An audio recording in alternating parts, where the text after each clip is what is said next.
चलो बच्चों, तो आज हम लोग इकोनॉमिक्स का सेकंड चैप्टर कंटिन्यू करें, जो चैप्टर का नाम है indicators of growth and development. इसमें हमने ग्रोथ और डेवलपमेंट के बारे में समझा था और उसके अलावा आगे की वीडियोस में हमने इनके इंडिकेटर्स समझे थे। इंडिकेटर्स ऑफ डेवलपमेंट ये हम लोग समझ रहे थे, मतलब डेवलपमेंट मेजर्स करने के लिए किन चीज़ों का यूज़ होता है या कौन सी मेथड अपनाई जाती है, वो इंडिकेटर समझ रहे थे। जिसमें दो इंडिकेटर्स हमने समझे थे कि rate of growth of national income के थ्रू डेवलपमेंट चेक करना, वो method, and rate of growth of per capita income के थ्रू डेवलपमेंट चेक करना, वो मेथड हमने समझी थी। और आज हम लोग दूसरी मेथड देखें तो वो है quality of life, physical quality of life index, PQLI method, physical quality of life index.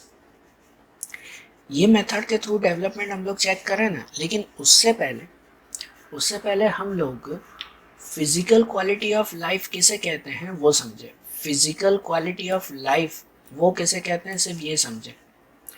Physical quality of life index वो बाद में समझते हैं, पहले सिर्फ फिजिकल क्वालिटी ऑफ लाइफ मतलब कहते हैं एक अच्छी लाइफ, एक अच्छा लिविंग स्टैंडर्ड। हर कंट्री ये चाहती है कि उसका डेवलपमेंट तब होता है जब उस कंट्री के लोगों का लिविंग स्टैंडर्ड इंक्रीज होता हो। हमने डेवलपमेंट की डेफिनेशन ही समझी थी कि सिर्फ पैसे बढ़ना वो डेवलपमेंट नहीं कहलाता, वो तो ग्रोथ कहलाती है। लेकिन जब पैसों के साथ साथ लोगों का लिविंग स्टैंडर्ड भी सुधरता हो तो फिर कहलाता है कंट्री ने डेवलपमेंट किया। लेकिन लिविंग स्टैंडर्ड में कौन सी चीज़ें इंक्लूड होती हैं, उसे ही कहते हैं फिजिकल क्वालिटी ऑफ लाइफ। अच्छा लिविंग स्टैंडर्ड उसे कहते हैं फिजिकल क्वालिटी ऑफ लाइफ। और उसके लिए कौन से डिटर्मिनेंट्स होने चाहिए, डिटर्मिनेंट्स मतलब कौन कौन सी चीज़ें एक अच्छी लाइफ में, एक अच्छे लिविंग स्टैंडर्ड के लिए ज़रूरी है, वो समझे। तो कौन कौन सी चीज़ें एक अच्छे लिविंग स्टैंडर्ड के लिए ज़रूरी है। सबसे पहले आता है फूड प्रपोर्शन। फूड प्रपोर्शन मतलब हर एक पर्सन एवरेजली कितना फूड जो है कंज्यूम करता है, उसमें आता है फूड प्रपोर्शन। कितनी कैलोरी वो फूड लेता है ये। इसके बाद आता है health and medical service, her person को कितने प्रपोर्शन में हेल्थ एंड मेडिकल सर्विस मिल रही है। यह समझो कि अगर उसे कोई भी तरह की प्रॉब्लम हो रही है तो कितनी इजीली उसे हेल्थ फैसिलिटी मिल रही है, कहीं उसे दूर दूर तक भटकता तो नहीं पड़ता है। तो health and medical services check की जाती है अच्छी living standard, physical quality of life के लिए। Housing and clothing, housing and clothing आता है मतलब कि हर एक पर्सन हर एक हाउस में एवरेजली कितने लोग रहते हैं, कि एक घर में कितने मेंबर्स हैं ना। जितने ज़्यादा मेंबर्स हो ना, उतना उनमें उनकी लिविंग स्टैंडर्ड कम कहलाती है। मीन्स अगर छोटा घर हो और एक ही घर में ज़्यादा मेंबर रहते हो, होता है ना, कितने बार 2 कमरे होते हैं, उस 2 कमरे में भी 8 लोग रहते हैं। और कहीं पर इतना बड़ा 8 कमरों वाला बंगला होता है और उसमें खाली 2 लोग रहते हैं, ऐसे भी है ना। ये फ़र्क होता है ना लिविंग स्टैंडर्ड में। तो इसलिए हाउसिंग एंड क्लोथिंग आता है।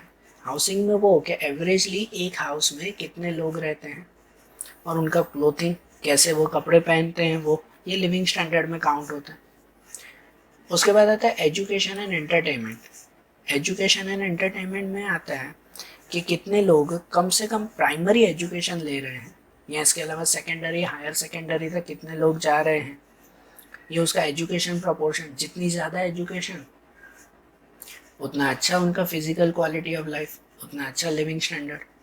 और एंटरटेनमेंट के लिए वो लोग किन चीज़ों का यूज़ करते हैं, जैसे कि टीवी है, थिएटर है, मॉल्स वगैरह में जाना, तो एंटरटेनमेंट के लिए वो कितना खर्चा करते हैं या कैसे यूज़ करते हैं, ये भी लिविंग स्टैंडर्ड डिपेंड करता है इन पे। फिर transport, communication and information services, इसका मतलब ये कि कितनी हद तक लोग ट्रांसपोर्ट का यूज़ कर रहे हैं और कैसा ट्रांसपोर्ट यूज़ कर रहे हैं, by road, by railway, by bus, by flight, कैसा ट्रांसपोर्ट यूज़ कर रहे हैं, कैसा कम्युनिकेशन का यूज़ कर रहे हैं। मीन्स टेलीफोन, इंटरनेट, कंप्यूटर का कितना यूज़ हो रहा है। और ऐसी इंफॉर्मेशन सर्विसेज जो जनरल सर्विस है उनका कितना प्रोपोर्शन में यूज़ हो रहा है, ये भी लिविंग स्टैंडर्ड बताता है। इसके बाद आता है एनर्जी। एनर्जी में आता है कि पर पर्सन कितनी एनर्जी कंज्यूम होती है, हर एक पर्सन पर पर्सन कितनी एनर्जी कंज्यूम होती है। ये एनर्जी मतलब कि जैसे फूड बनाने के लिए भी जो गैस वगैरह या जो वुड लकड़ा वगैरह यूज़ होता है, ये भी एनर्जी का ही सोर्स कहलाया ना। तो ऐसे कोई भी एनर्जी का सोर्स, भले फिर वो इलेक्ट्रिसिटी अगर आप समझो, इलेक्ट्रिसिटी आपके घर को चलाने के लिए वो भी एक तरह की एनर्जी में आता है। तो हर एक पर्सन कितनी एनर्जी यूज़ करता है और कैसी एनर्जी यूज़ करता है, ये भी लिविंग स्टैंडर्ड बताता है। इसके अलावा population having access to pure drinking water, कितने लोगों को प्योर वाटर मिल रहा है या नहीं मिल रहा है और कितनी हद तक मिल रहा है। एवरेज लाइफ एक्सपेक्टेंसी, एवरेजली हर पर्सन कितनी उम्र तक जिंदा रहता है, इसे एवरेज लाइफ एक्सपेक्टेंसी कहते हैं। हर पर्सन एवरेजली कितनी उम्र तक जिंदा रहता है। जैसे पहले के टाइम में हमारे इंडिया की एवरेज लाइफ सिर्फ 40-45 थी, हर पर्सन सिर्फ 40-45 एज तक ही जिंदा रहता है। अब वो एवरेज लाइफ इंक्रीज होके 68-70 तक पहुंची है। तो एवरेज लाइफ एक्सपेक्टेंसी कितनी है, जितनी ज़्यादा तो उतना लिविंग स्टैंडर्ड भी अच्छा। इन्फेंट मोर्टालिटी रेट मतलब कहलाता है कि जो भी न्यू बॉर्न बेबीज होते हैं ना, उनमें से 1 ईयर के विदिन, 1 साल के अंदर ही कितने बच्चों की डेथ हो जाती है। विदिन 1 ईयर कितने बच्चों की डेथ हो जाती है, उसे इन्फेंट मोर्टालिटी रेट कहते हैं। कहते हैं खाने की कमी, न्यूट्रिशन की कमी, केयर की कमी की वजह से जब बर्थ होता है तो बर्थ के विदिन ईयर में ही कितने लोगों की डेथ हो जाती है, उसे इन्फेंट मोर्टालिटी रेट कहते हैं। एंड ड्रेनेज फैसिलिटी, कि हर एक का घर कैसा बना हुआ है, उनमें प्रॉपर ड्रेनेज फैसिलिटी है या नहीं, तो इनसे भी लिविंग स्टैंडर्ड पता चलता है। तो फिजिकल क्वालिटी ऑफ लाइफ में ये 10 चीज़ें इंक्लूड होती हैं। कहते हैं कि अगर इन सब चीज़ों में अगर इम्प्रूवमेंट होता आ रहा है, कंटिन्यूसली अगर इम्प्रूवमेंट हो रहा है, तो मतलब हमारी कंट्री में डेवलपमेंट हो रहा है। अगर इन सभी चीज़ों में इम्प्रूवमेंट हो रहा है तो कोई एक दो चीज़ें नहीं, सब में। लेकिन अगर इनमें से कोई चीज़ों में इम्प्रूवमेंट नहीं हो रहा है या कोई एक दो में ही इम्प्रूवमेंट हो रहा है, बाकी कोई चीज़ों में इम्प्रूवमेंट नहीं हो रहा है, तो इसका मतलब हमारी कंट्री में डेवलपमेंट हो रहा नहीं है, हमारी कंट्री पीछे चल रही है, ऐसे माना जाता है। और जितना ज़्यादा इनमें इम्प्रूवमेंट उतना ज़्यादा डेवलपमेंट, जितना कम इम्प्रूवमेंट उतना कम डेवलपमेंट। ठीक है ना। तो PQLI में जो फिजिकल क्वालिटी ऑफ लाइफ आता है, मतलब हमारा लिविंग स्टैंडर्ड आता है, वो लिविंग स्टैंडर्ड इन चीज़ों पे डिपेंड होता है। तो अब हम समझें physical quality of life index, कि physical quality of life index क्या है। देखो, हमने जो अच्छे लिविंग स्टैंडर्ड के लिए ये चीज़ें देखी ना, अब इन चीज़ों को पर्टिकुलरली रैंकिंग दी जाती है। इन चीज़ों को मेनली 3 फैक्टर्स में डिवाइड कर दिया जाता है। जो 10 चीज़ें समझी वैसे ही उनको मेनली 3 फैक्टर्स में डिवाइड कर दिया जाता है। और फिर उनके हिसाब से हर एक कंट्री का एक रैंक बनाया जाता है। हर देश को एक रैंक दिया जाता है। कैसे, वो भी आगे मेथड में समझते हैं। हर कंट्री को रैंक दिया जाता है और रैंक वाइज हर कंट्री का एक इंडेक्स बनाया जाता है। इंडेक्स मतलब पर्टिकुलर रैंक वाइज ही कहते हैं, भाई पहले नंबर पे ये कंट्री, दूसरे नंबर पे ये, तीसरे नंबर पे ये कंट्री, ऐसा है ना। हर कंट्री को एक पर्टिकुलर रैंक दिया जाता है जिसे कहते हैं PQLI, physical quality of life index. ठीक है। ये physical quality of life index, वो सबसे पहले ये डेफिनेशन या ये कॉन्सेप्ट दिया था, वो थे मॉरिस डेविस मॉरिस। ये इकोनॉमिक्स थे कि जिन्होंने physical quality of life index के बारे में समझाया था। पहले डेवलपमेंट के लिए जो मेथड यूज होती थी ना, जो पहले की 2 मेथड हमने समझी थी, नेशनल इनकम के थ्रू या तो पर कैपिटा इनकम के थ्रू, तो उनमें लिविंग स्टैंडर्ड के ऊपर बिल्कुल भी ध्यान नहीं दिया जाता था। इसी वजह से मॉरिस ने ये कॉन्सेप्ट अपनाया कि जिसमें लोगों के लिविंग स्टैंडर्ड के ऊपर भी ध्यान दिया जाए। और उन्होंने ये PQLI में, physical quality of life index में, हर कंट्री के लिए 3 फैक्टर रखे। कहते हैं हर कंट्री में लिविंग स्टैंडर्ड चेक करने के लिए जो आगे की 10 चीज़ें थी वो तो है ही, उन्हें 3 पार्ट में डिवाइड कर दिया कि हर कंट्री में ये 3 चीज़ें चेक की जाएगी। जिनमें सबसे पहला आता है extent of education. Extent of education मतलब कंट्री की लिटरेसी लेवल कितनी है। कंट्री की लिटरेसी लेवल कितनी है। उससे पता चलता है कि भाई एजुकेशन उस कंट्री में कितना है, और उससे पता चलता है कि उस कंट्री में स्किल कितनी होगी, क्योंकि जितने ज़्यादा एजुकेटेड लोग उतना उस कंट्री का डेवलपमेंट अच्छा है, उसमें स्किल, उस कंट्री का टैलेंट अच्छा होगा। इसलिए एक्सटेंट ऑफ एजुकेशन चेक करते हैं कि हर कंट्री में कितने लोग एजुकेटेड हैं, कितने लिटरेट हैं और कितने इलिटरेट हैं। उसके बाद चेक किया जाता है, वो आता है लाइफ एक्सपेक्टेंसी, दूसरा फैक्टर। लाइफ एक्सपेक्टेंसी में ये चेक करते हैं कि जब भी कोई पर्सन का बर्थ होता है, जब भी कोई चाइल्ड का जैसे बर्थ हुआ, तो वो एवरेजली कितने सालों तक जीते हैं, ये लाइफ एक्सपेक्टेंसी आती है। जब मैंने बताया ना कि पहले की हमारी लाइफ एक्सपेक्टेंसी 40-45 थी, मतलब एवरेजली सब लोग 40-45 ईयर्स तक जीते थे, एवरेजली। हाँ, कोई तो उससे कम में भी किसी की डेथ हो जाती थी, तो कोई कोई तो उससे ज़्यादा भी 100 साल भी जी लेते थे, लेकिन एवरेजली 45 था, जो अभी इंक्रीज होकर 65 टू 70 68 हो चुका है। तो लाइफ एक्सपेक्टेंसी चेक कर रहे हैं कि जिससे पता चलता है हमारी कंट्री की मेडिकल सर्विसेज कितनी अच्छी है, क्योंकि अगर लोगों का लाइफ एक्सपेक्टेंसी बढ़ रहा है, लोग अब ज़्यादा जी रहे हैं, मतलब उन्हें मेडिकल फैसिलिटीज़ अच्छी मिल रही है ना, ठीक है ना, उनका फूड प्रोपोर्शन अच्छा हो गया होगा, अच्छी क्वालिटी का फूड खा रहे होंगे, अच्छे न्यूट्रिएंट्स उन्हें मिल रहे होंगे, इसकी वजह से अब वो ज़्यादा जी रहे हैं। सही बात है ना, तो लाइफ एक्सपेक्टेंसी में ये सब चीज़ें इंक्लूड हो जाती हैं। और दूसरा आता है infant mortality rate.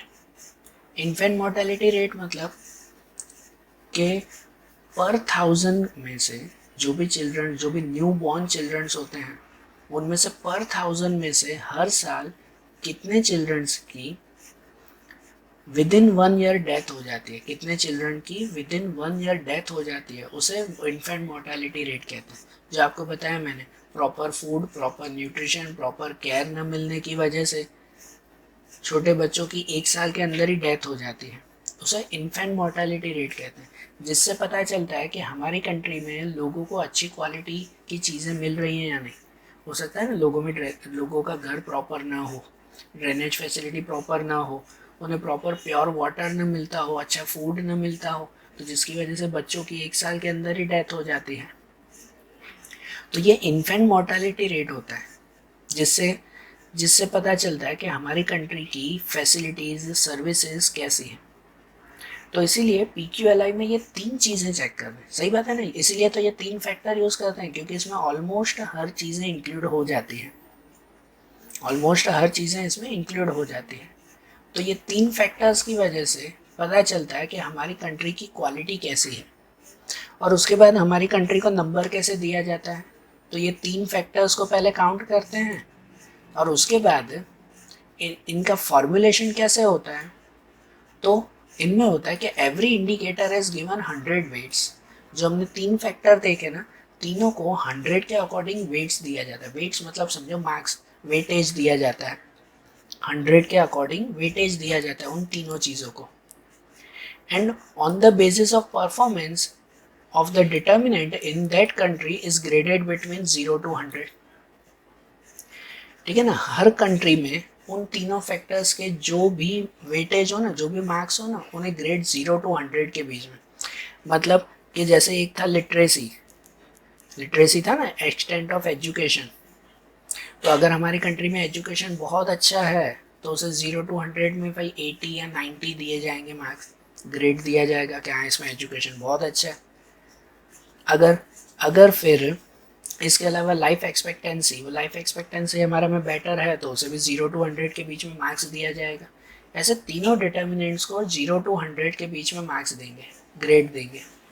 Then a total of this grades of 3 factor are summed up. फिर इन तीनों का सम्ड अप मतलब टोटल कर देंगे। जो तीनों को 0 to 100 के बीच में मार्क्स दिया गया, तीनों का टोटल, मतलब समझो एजुकेशन में हमें 80 मार्क्स मिले हमारी कंट्री को, फिर लाइफ एक्सपेक्टेंसी में समझो 70 मार्क्स मिले, फिर इन्फेंट मोर्टेलिटी में समझो 50 मार्क्स मिले। तो जो भी हो, जैसी हमारी सिचुएशन हो, उसके हिसाब से मार्क्स देकर तीनों का टोटल करेंगे। Then this total is divided by 3 to derive an average. फिर जैसे एवरेज निकालता है ना, तीनों का टोटल डिवाइड बाय 3। तो इसमें भी जो तीनों फैक्टर हुए, तीनों फैक्टर का टोटल करके, तीनों के फैक्टर के ग्रेड मार्क्स का टोटल करके डिवाइड बाय 3 कर देंगे, जिससे एवरेज मिल जाएगी। And this data so derived is identified as PQLI। और ये जो एवरेज मिली ना उसे PQLI कहते हैं।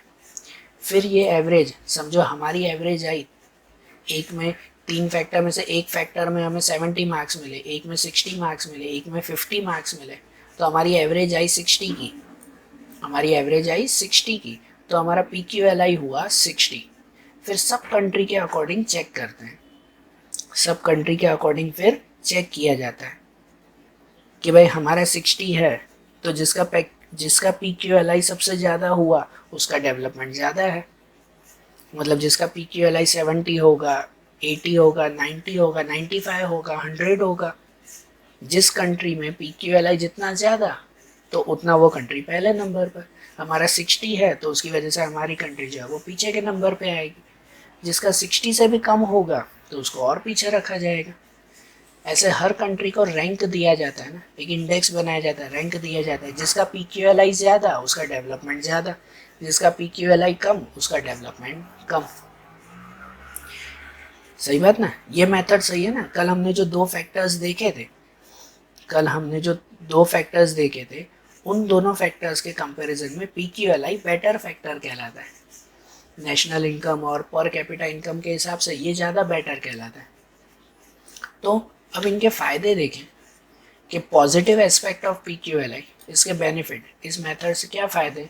तो it touches the standard of human life, it touches the standard of human life. इसका मतलब कि इसमें जो है एक living standard, perfect living standard को इंक्लूड किया जाता है। मतलब इसमें हर तरह के लिविंग स्टैंडर्ड में एजुकेशन भी, हेल्थ भी, सब इंक्लूड हो जाता है।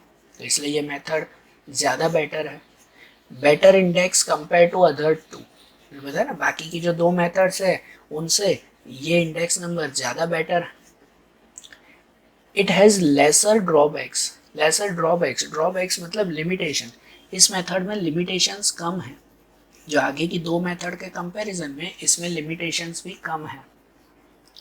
Comparison can be made easy, इनके थ्रू कंपैरिजन इजी हो जाती है। भले फिर वो दो देशों की कंपैरिजन हो या एक ही देश के अंदर दो स्टेट्स की कंपैरिजन हो, दो देशों की, इंडिया और अमेरिका की कंपैरिजन करनी है तो PQLI के थ्रू इजी होगा। भाई इंडिया का PQLI 60, अमेरिका का PQLI 75, तो इजी कंपैरिजन हो जाता है ना कि हाँ भाई अमेरिका का डेवलपमेंट सही है। इवन दो स्टेट्स में भी, कि गुजरात और महाराष्ट्र का भी PQLI अगर चेक करो तो पता चलता है गुजरात में डेवलपमेंट ज़्यादा है, महाराष्ट्र में डेवलपमेंट कम है। तो इससे कंपैरिजन इजी हो जाता है। Even also easy for urban rural areas या females and mails etcetera.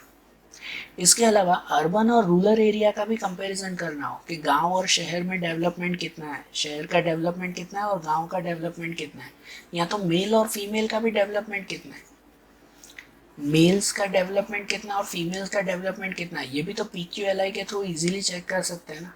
Means comparison सिर्फ दो देश और दो राज्यों, दो स्टेट्स के बीच में नहीं, लेकिन मेल फीमेल का, अर्बन और रूरल एरियाज का भी कंपैरिजन करना हो तो भी PQLI मेथड के थ्रू इजीली कर सकते हैं। ये सब इसके बेनिफिट्स हैं। उसी तरह से इनकी कुछ लिमिटेशंस भी आती हैं, फिर भी PQLI की कुछ लिमिटेशंस भी आती हैं। तो PQLI की पहली लिमिटेशन है ओनली 3 एस्पेक्ट आर इंक्लूडेड। इनमें सिर्फ और सिर्फ 3 ही चीज़ें इंक्लूड की गई है। एक एजुकेशन का है ना, एक्सटेंट ऑफ एजुकेशन, एक लाइफ एक्सपेक्टेंसी और एक इन्फेंट मोर्टेलिटी रेट। ये 3 ही चीज़ें इंक्लूड की गई है। ये लिमिटेशन है क्योंकि इन 3 चीज़ों के अलावा भी अगर हम लोग कंट्री में देखें तो बाकी बहुत सारी चीज़ें आती हैं, इसमें सिर्फ 3 ही चीज़ें इंक्लूड की गई हैं। बाकी बहुत चीज़ों में जैसे कि पॉपुलेशन इंक्रीज, पॉवर्टी, अनएम्प्लॉयमेंट, ये सब चीज़ें नहीं आती।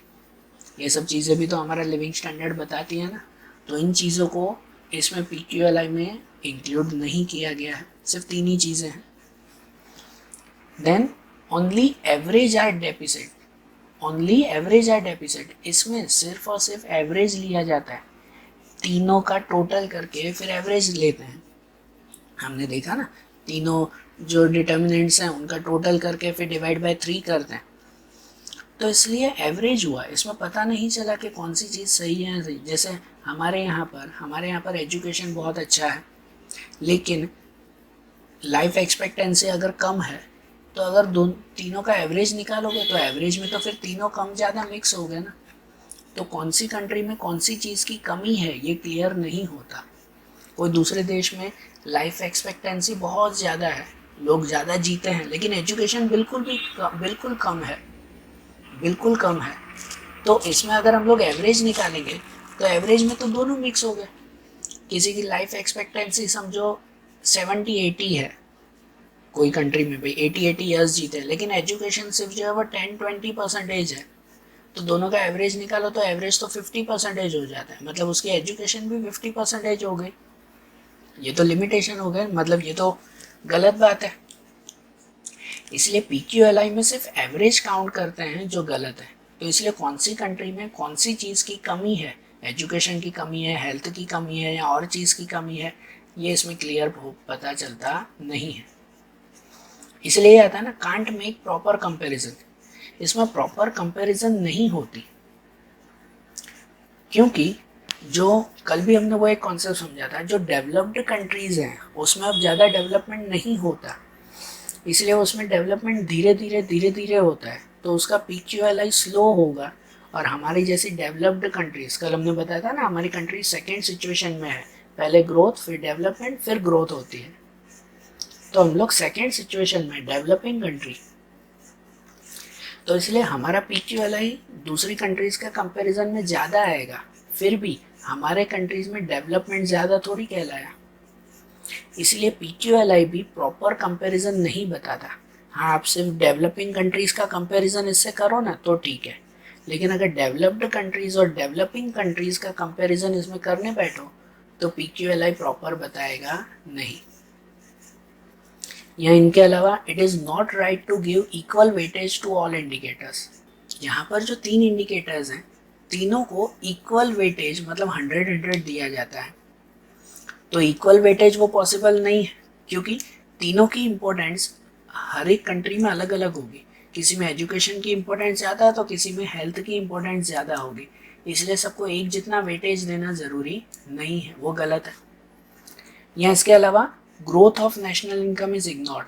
आपने ध्यान दिया PQLI में जो 3 फैक्टर लिए ना, वो तीनों फैक्टर लिविंग स्टैंडर्ड के लिए थे, तो इनकम का फैक्टर तो इसमें लिया ही नहीं। डेवलपमेंट के लिए सिर्फ लिविंग स्टैंडर्ड थोड़ी, इनकम भी तो ज़रूरी है ना। सिर्फ इनकम को ध्यान देना वो ग्रोथ कहलाती है, लेकिन डेवलपमेंट में इनकम और लिविंग स्टैंडर्ड दोनों आते हैं, जबकि PQLI मेथड में सिर्फ लिविंग स्टैंडर्ड को ध्यान दिया गया है, इनकम को इग्नोर कर दिया, जो गलत है। मतलब कंट्री में इनकम बढ़ रही है या नहीं, वो PQLI की मेथड में ध्यान ही नहीं देते, तो ये भी एक तरह का लिमिटेशन है। And can't made for rich countries, जो आगे भी बताया कि जो रिच कंट्रीज है ना, उसमें PQLI पॉसिबल नहीं है, क्योंकि वो तो ऑलरेडी डेवलप्ड कंट्रीज हैं, उसमें लिविंग स्टैंडर्ड और कितना बढ़ेगा। कल भी हमने ये देखा था ना कि डेवलपमेंट एक स्टेज पर आकर रुक जाता है, उसके बाद खाली ग्रोथ होती है। तो PQLI में तो इनकम चेक ही नहीं करते, तो रिच कंट्रीज के लिए ये पॉसिबल ही नहीं है, क्योंकि रिच कंट्रीज के कंपैरिजन में वहाँ पर लिविंग स्टैंडर्ड ऑलरेडी बढ़ चुका है, अब और ज़्यादा उसमें बढ़ेगा नहीं, है ना। इसलिए ये रिच कंट्रीज मतलब जो डेवलप्ड कंट्रीज है उसके लिए PQLI पॉसिबल नहीं है। ओके। और आज के टाइम में अगर देखें ना, तो कुछ कुछ कंट्रीज PQLI का यूज़ करते हैं, लेकिन ना के बराबर। उनसे बेटर फिर आता है आखिरी इंडिकेटर, वो HDI। और आज के टाइम में तो PQLI का भी नाम बदल कर अब QLI रख दिया है, means quality of life index. Physical quality नहीं, क्वालिटी ऑफ लाइफ इंडेक्स अब कहते हैं इसे, जिसमें और भी ज़्यादा ये डिटर्मिनेंट्स, इसमें खाली 3 चीज़ें हैं, उसमें 3 और चीज़ें जो है वो ऐड की गई हैं। ठीक है, तो PQLI हर कंट्री में यूज़ नहीं होता, फिर भी जो जो कंट्रीज यूज़ करते हैं उसमें हमेशा कुछ नए नए डिटर्मिनेंट्स, नई नई चीज़ें इंक्लूड करते रहते हैं कि जिससे ये लिमिटेशंस दूर हो जाए। तो आज जैसे हमने PQLI के बारे में समझा, अब ऐसे ही दूसरा कॉन्सेप्ट HDI के बारे में हम लोग अगले वीडियोज़ में देखेंगे। Okay, thank you.